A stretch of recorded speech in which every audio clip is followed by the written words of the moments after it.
In the universe, there is a beautiful order between the particular and the universal, between matter and form.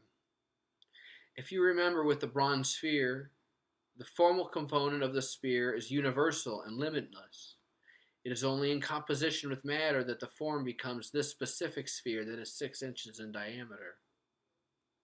So, the universe is divided into matter and form. And because the human mind is grounded in reality, the powers of the soul are divided into powers that deal with the particulars and the higher faculties that deal with universals. So far in my treatment of the soul, I have emphasized the faculties that deal with particulars. That is because the faculties I have considered so far are grounded in the material parts of the soul. I will now consider the spiritual powers of the soul that are able to apprehend universals. So I'm looking at a bronze sphere. The accidental and material properties enter my senses and are impressed into my imagination. But this is not enough for knowledge, for the being of the sphere is not found in accidents or its matter. Remember that matter is not intelligible on its own, only because of its relationship on its own, because of its relationship to potency. Matter is only knowable in composition with form. It is the form that is being proper. So the intellect must contain a power that is able to penetrate to the essence of a thing based on its material and accidental properties presented to the senses and the imagination. Furthermore, the intellect is a passive power. It potentially knows, and the sphere is potentially known. How does knowledge get from the sphere to the intellect if they are both in potency? This power is called the agent intellect, which abstracts the essence out of the accidental properties and impresses them into the intellect, also called the possible intellect. Now, the agent intellect is related to the possible intellect as act to potency. Therefore, the agent and possible intellect are distinct powers in the intellect. In the operation of the human soul, all knowledge starts with the particular and proceeds to the universal. The operation of the agent intellect is a form of induction which starts from the particular sensible species and proceeds to the universal truth that is abstracted from the material component. While man cannot understand without the agent intellect, it is not the agent intellect itself that understands, but the possible intellect that receives its intelligible form from the agent intellect that understands. The act of the agent intellect is grounded in the phantasm of the imagination and cannot operate without it. And because the imagination has a causal connection to the exterior senses, this assures that the operation of our intellect is grounded in reality. This is an important fundamental truth about the human person, and no anthropology can be successful which does not admit that the knowledge of man is grounded in reality. Some powers of the soul are subject to habit, which means their operations can be changed over time, for good or ill. This fact will be important when we consider how addiction and recovery work in the soul. But the exterior senses do not, and neither does the agent intellect. The senses and the agent intellect always operate in the same way. As far as the agent intellect is concerned, this is because its operation is an act. It doesn't have a potential for different acts. It always abstracts from the imagination and presses this abstraction into the possible intellect in the same way. Therefore, it is the other faculties of the soul that change and operation take place. A note on the nature of abstraction. I have stated that a law of causality is that the greater cannot come from the lesser. Now, in the process of abstraction, we derive knowledge of substance from abstracting from sensible accidents. But substance is greater than accidents. So it seems the process of abstraction violates causality. This problem can be solved when we consider the necessary ontological relationship between accident and substance. And this relationship can be stated as not any kind of thing can exist in any kind of substance, or only certain kinds of accidents can exist in certain kinds of substance.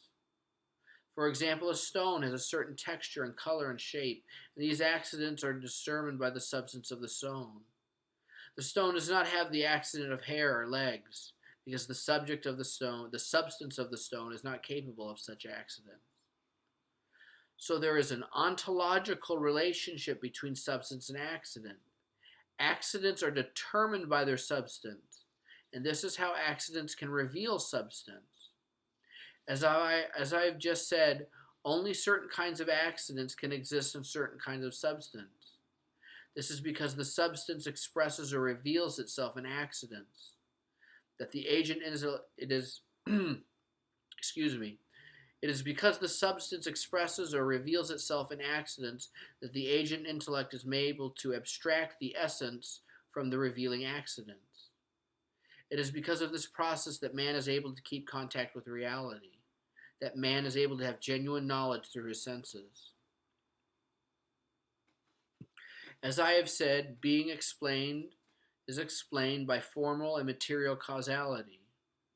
Just as the material cause alone is insufficient to explain being, so the powers of the soul that deal with the material and accidental qualities are insufficient for genuine knowledge. This is because the possible intellect, that is the power by which man knows, because it is the possible intellect that is able to grasp the essence of a thing. The operation of the possible intellect can be likened to the operation of the senses. For just as the senses are in potency and act, so the possible intellect is in potency and act. Before the sense organs sense anything, they are in potency to every type of sensation, and they receive that sensation into themselves. They are passive to the sense objects. So, the intellect is the first potential of any intelligible object, and it receives that intelligible object and is passive to knowledge. And as the senses are able to act while they apprehend the sense object, so too the possible intellect is in act while it apprehends the intelligible object. Though it is the sense object that puts the senses into act, it is the agent intellect that puts the possible intellect into act by pressing the abstraction into it. Therefore, the positive intellect is a passive power. The possible intellect begins lacking all conceptual knowledge, like a blank slate. Yet the possible intellect is potential to any knowledge. Now I would like to talk about the spirituality of the intellect. The spirituality of the human soul is of utmost importance to us to work a spiritual program of action, to us who suffer from a spiritual malady, to us who have found a spiritual solution. Human spirituality is found in the spiritual intellect and will. A spiritual malady involves a dysfunction of our spiritual faculties, and a spiritual solution must act on our spiritual faculties. The first argument is put forward by Aristotle, and it is stated thus: the intellect has a universal potentiality, therefore it is immaterial. This comes from the principle that when something is potential to an object, it must necessarily lack that object. So that the pupil of the eye lacks color, it is able to see all color. If it contained color, it would limit its potency. So the intellect is potential to every sensible object. If it was contained by a material organ, it would be incapable of having infinite potential. The second argument was put forward by St. Thomas Aquinas, and is based on the principle of the material universe, that all motion requires a universe, and that motion and mover are necessarily distinct. This is because of the law of causality. Something cannot move itself from potency to act. If it did, then the greater would come from the lesser. But the human intellect has the power to know itself. It can be both object and subject. It can be both motion and mover. This is because it is free from matter. The eye cannot see itself because it is limited by material potency. The intellect can turn back on itself and can be both knower, act, and known, potency. This is impossible with material objects. Therefore, the intellect is immaterial. The third argument is much simpler and rests on the principle that the mode of action follows the mode of being. An example, for example, the activity of a wrench is defined by its being, a simple common sense idea. Recall at the beginning of this paper I showed that truth, beauty, and goodness exist independent of nature and the mind. In other words, they are spiritual. But the mind can apprehend truth, beauty, and goodness. Therefore, the intellect is an immaterial power. For example, the apprehension of causality is an immaterial process. The nebula is the cause of the star, and the seed is the cause of the plant. If causality were merely a material phenomenon, there would be nothing in common between the seed and the nebula. The relationship between the seed and the plant would be one truth, and between the nebula and the star there would be an entirely different truth. But yet they both demonstrate causality. Therefore, causality is a truth independent of matter, and can only be the immaterial intellect which apprehends causality. The possible intellect performs three acts: understanding, judgment, and reasoning. It begins with simple concepts and is able to build on complex concepts. Understanding is the simple apprehension of the essence of a thing. Understanding can be of the simple abstraction presented to it by the agent intellect, or it can be the apprehension of a complex ideas formulated by judgment and reasoning. The main act of judgment proceeds by affirmation or division of two ideas. Affirmation by placing together and acknowledging the similarities between two ideas, i.e., this apple tastes good. Division by separating two ideas, e.g., I am not immortal. It is through judgment that we make things that we know things by composition or division. For example, we consider simple notions by themselves: apple, taste, and goodness. It is the power of judgment that is able to place these things together. This power allows us to gain more truth about a thing than it is able by simple understanding. Note also the similarity between the cogitative power and the intellectual judgment. The difference is that the cogitative faculties does not have the power of genuine composition, for it does not apprehend being of things, it only acts on the sensible. The judgment of the intellect is a power of genuine composition and division, because it apprehends the being of things. The act of judgment is able to construct complex ideas by acting on previous acts of judgment. For example, this computer is good. This computer is good for writing. This computer is good for writing a philosophy paper, etc. Another act of judgment is to determine the truth of a concept. In other words, does the abstraction and concept that is in the intellect conform to reality? The intellect does this by something called converting back to the phantasm. It compares the concept or preposition in the intellect to the image in the phantasm to see if they are congruent. As the phantasm should be the product of reality, this process ensures that reality was not lost in the process of abstraction. It is through converting back to the phantasm that we know particulars and singulars. When abstraction takes place, the particulars and singulars are left behind, and in order to ensure the act of abstraction didn't lose touch with reality, the intellect converts back to the phantasm. It is through this process that we keep in touch with reality. If this is true, then our relationship with reality is dependent on the accuracy of the phantasm. This will become important when we consider the effects of addiction on the various faculties. The intellect also has the power of reasoning. This act of intellect allows a person to come to greater truth than is possible by simple judgment and understanding. Reasoning is a type of intellectual motion that allows us to go from judgment to judgment. It starts with something previously known, premises, and ends in a conclusion, which is a new concept. It is syllogistic, which I've already introduced to you. For example, I am obliged to fulfill my moral obligations. Going to church on Sunday is a moral obligation. Therefore, I am obliged to go to church on Sundays. Notice how the premises are the products of judgment, and the conclusion is a new idea. This type of reasoning is subject to rational principles. It can not proceed in just any way. If principles of reason are not followed, error in reasoning can result.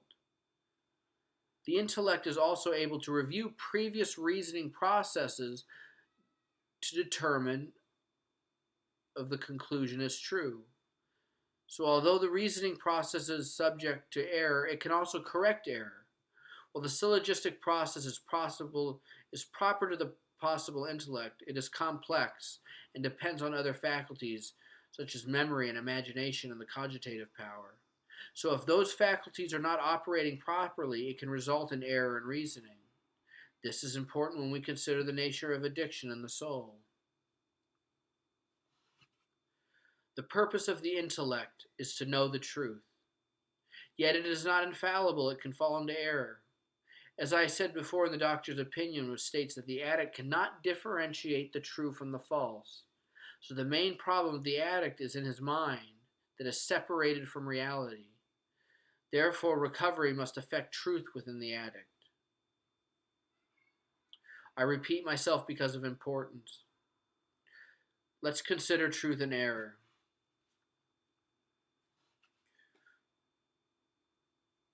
Truth is an end of human life. We are hardwired to seek the truth. Truth is defined as the adequation of the intellect to the thing. Truth is something I must conform to. So in order for a fundamental purpose of my being to be fulfilled, I must submit. It is this submission that the egoist rebels against. And in his rebel against the truth, he rebels against his very self. The intellect is ordered by the truth, and order is defined by the principle of finality. For the good of the mean is found in the end. Therefore, the purpose of the intellect is found in the truth, and the truth is the good of the intellect. The truth rectifies the intellect, and rectification and recovery mean basically the same thing. Therefore, in order to recover, to regain what was lost, in order to set right the intellect of the addict must conform to the truth. How does error come into the soul? To qualify the nature of error, it is to clarify the nature of addiction in the soul. Error is not found in the senses because they simply report what is there. Neither is error found in the imagination or memory or the cogitative power, for they simply act on what the senses present. The lower powers of the soul are intrinsically honest. Because we know the truth by converting back to the phantasm, error must involve a deficiency in this process. Therefore, error is found in the judgment. Error is found in a false affirmation or division, when something is composed when it should be divided, when something is divided when it should be composed. For example, happiness is found in drug use. One judgment is comprised of the reasoning. One judgment is compromised. The reasoning can fall into error because it uses false premises. For example, I need to feel good all the time. Heroin makes you feel good. I need to use heroin. Notice the reasoning is correct. The conclusion is true given the premises. The error in reasoning doesn't involve heroin. It is true that heroin feels good. The error occurred in the understanding of myself that affirmed a feeling good with all the time. Because of the relationship between the error intellect and the other powers of the soul, when error enters into the judgment, it resounds through the other faculties of the soul. Therefore, the imagination and cogitative power and the memory and the emotions and the will. I will express this explicitly when I consider addiction.